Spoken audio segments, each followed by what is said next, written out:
நானும் கவினும் ரொம்ப ட்ரூவாக லவ் பண்ணோம். கொஞ்சம் செட்டில் ஆக டைம் தேவைப்பட்டுச்சு.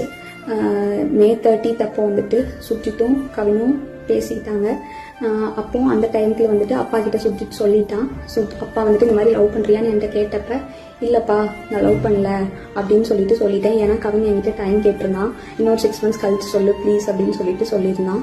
அதனால வந்துட்டு நான் வந்துட்டு அப்பா கிட்ட அன்னைக்கு சொல்லலை. அதுக்குள்ளே நெக்ஸ்ட் அப்கமிங் மந்த்துக்குள்ளே இப்படி ஆயிடுச்சு. 2 பேருக்குள்ளே என்ன கான்வர்சேஷன் போச்சுங்கிறது தெளிவாக தெரியாது. ஆனால் கவினுக்கு ஃபோன் பண்ணி சுஜித் வந்துட்டு பொண்ணு கேட்க வாங்க, இவ மேரேஜ்க்கு மூவ் பண்ணாதான் அடுத்து என்னோட ப்ரொஃபஷனை பார்க்க முடியும் அப்படின்னு சொன்னான். அப்படிங்கிறது எனக்கு தெரியும் கண்டிப்பாக. அதுக்கப்புறமா வந்து 27 என்ன நடந்துச்சு அப்படின்னா, அன்னைக்கு கவின் வராங்கிறது எனக்கு தெரியாது. நான் 28 ஈவினிங் தான் வர சொல்லியிருந்தேன்.